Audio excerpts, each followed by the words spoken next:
Well, this is my 2020 Colorado V8. Yes, we did a V8 in this. I bought this truck brand new. We did some minor modifications to it, raised it, changed the wheels and tires, built a titanium exhaust and a titanium roll bar.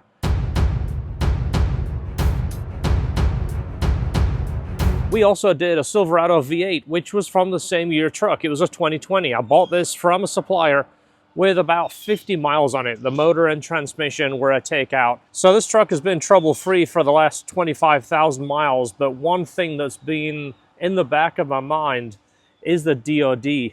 That is a problem with these engines. Chevrolet Silverado's Displacement on Demand DOD system, also known as Active Fuel Management, AFM, enhances fuel efficiency by deactivating half of the engine cylinders under light load conditions, allowing the vehicle to operate as a V4.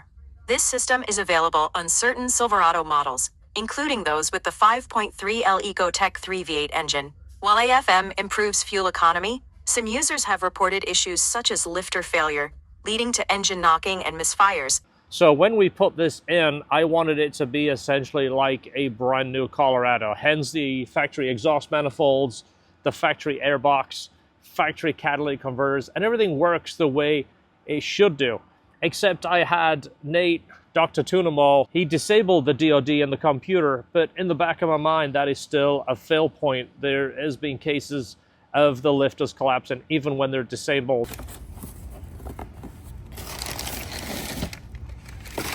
So I received this from Skog & Dickey. They told me this is all OEM parts. This should be everything I need to disable the DOD. And these are factory parts, so it should essentially be just like a regular Silverado motor when we're done and run on the conventional lifters. All that because the DOD. Yep.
You ready? Yeah.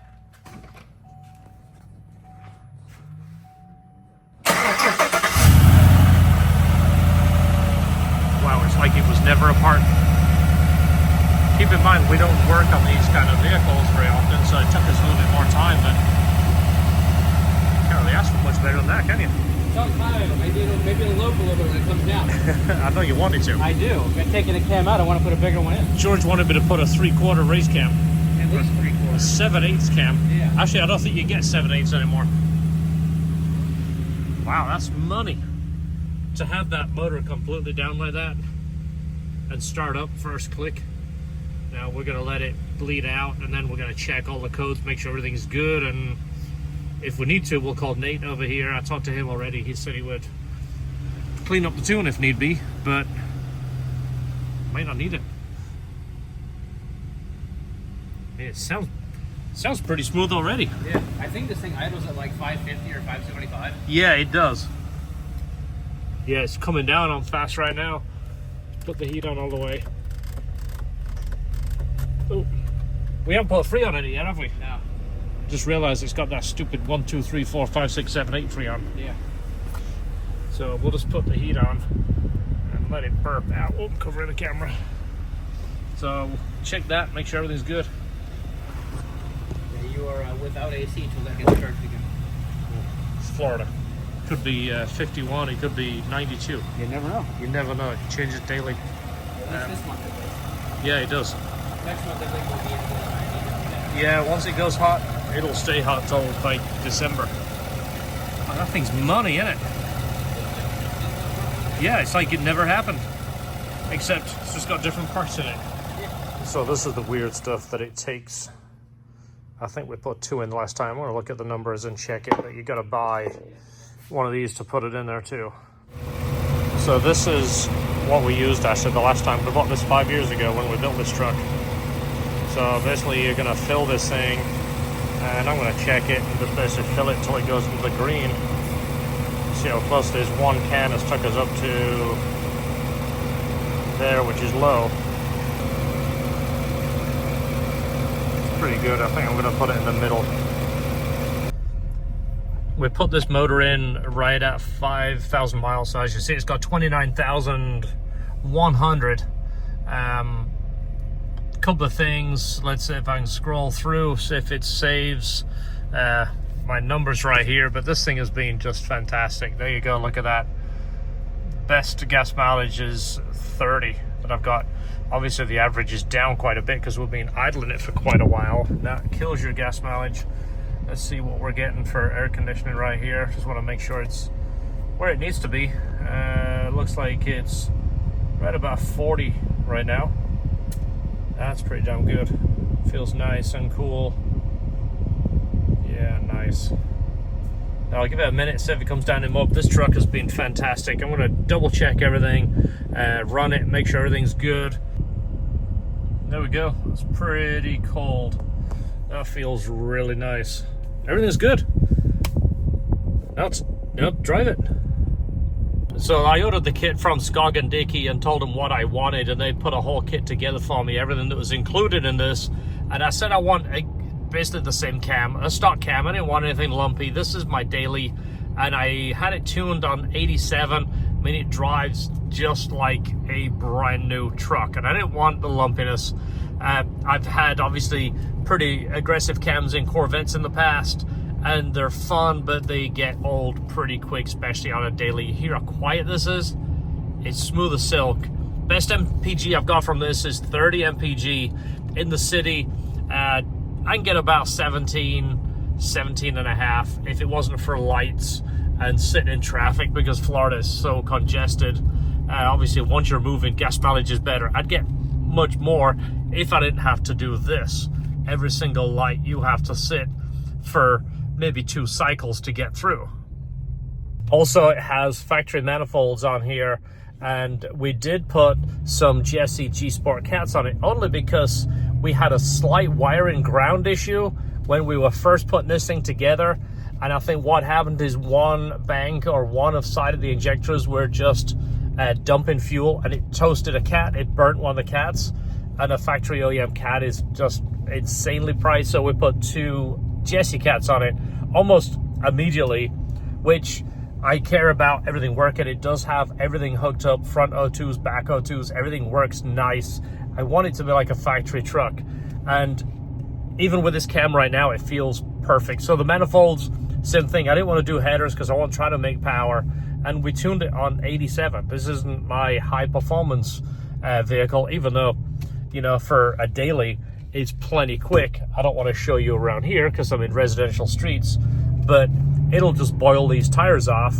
But the fact that you can drive it pressing the gas this much and have all kinds of response, and of course, better gas mileage than the V6 ever got. So it's a win-win. It's been fantastic. I mean, I wanted to keep this truck, hence why we did that work with the DOD Delete, because there isn't another truck I want to replace this with. I looked at the Tacoma, I looked at the GMC, I looked at the Ridgeline, including the later model Ridgeline, and it just didn't quite have it. This, to me, does everything better than any other truck out there. It's got tons of power. I like the look of it. I like the tech. Everything works. I plug my phone in there. Apple CarPlay works immediately. Nav works great, and it's fun. I mean, it's fantastic, and it fits in my garage, which is another key thing. My garage is a double garage, but it's not that big, and I'm limited to what I can fit in there because I don't leave my car outside. So it fits the bill. It does everything I want it to do. So why not finish it and make it right? So I can report a week later, everything is running perfect with this truck. I'm super relieved because this isn't our regular work, so it takes a little bit more time for us to do this. We have worked on, you know, LS3s, LS7s, LS9s, but this is still not our usual work, so it takes a bit more time. Anyway, let me tell you a little bit about it. This is a 2020. I purchased it during COVID times, which at the time there was only 2 of this color. This is called Kinetic Blue Pearl. Also, this had kind of a unique interior. I don't know if it's that special. I just liked it. And I only found it on one at the time. It's got the black and the gray. I just kind of liked it. I actually like the interior. And I like the tech. It works very well. I plug in the phone. It connects immediately. I can put everything up on the screen. There's no delay, no issues. Just seamless, which is what I like. I don't want to sit and fumble through menus trying to make things work.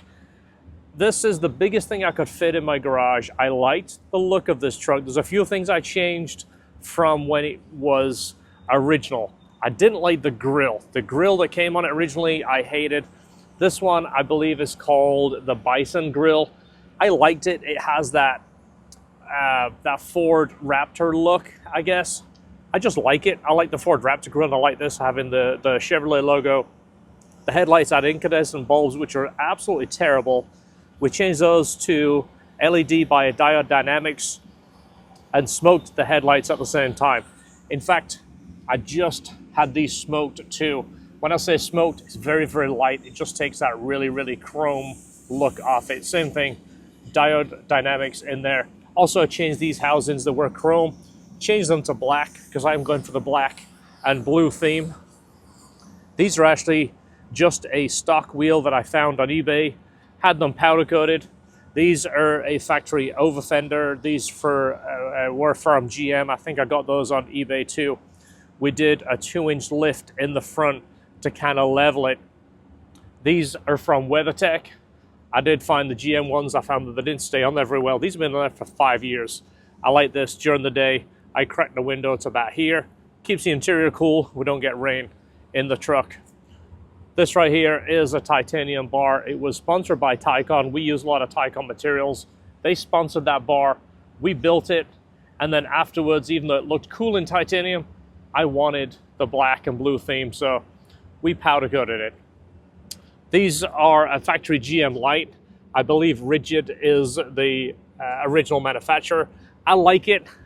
I'm kind of from the 80s, that Back to the Future kind of look. I didn't want the Back to the Future truck exact, but I liked the look, hence why I went for those lights. I think I've turned them on 3 times. The taillights on the Colorado were terrible. These are actually an LED light I got from eBay, and they were cheap. And I can tell you, they're still absolutely fantastic. They look great, no issues. They're much brighter than the factory. The fact they're LED, they stand out much more, catch your attention when I hit the brakes. I have, obviously, the LHT flasher in the bar. This comes from the factory GM bar. That light I purchased, it's the same diameter as the material we used. This is so light, by the way. If you pick this thing up, it feels like it's made out of styrofoam. It's so light. But anyway, we'll put the LHD flasher in there. Same thing to kind of grab your attention if I hit the brakes. So many people in Florida don't really look what they're doing anymore. Remove the step. I hated that step that came out right over here. I'm 6'2", so I really don't need that step. I mean, me putting my foot on here is so easy. I don't need a 2-inch step to get up. I guess I'm fortunate being tall. I don't need that. We built the full exhaust, titanium. It is a Tycon exhaust. It has the factory cats. Actually, the factory cats, one of them melted due to a ground issue. So we put the Jesse cats, the G Sport EPA Jesse cats on there, because I wanted it quiet and I wanted it to not have that rotten egg smell.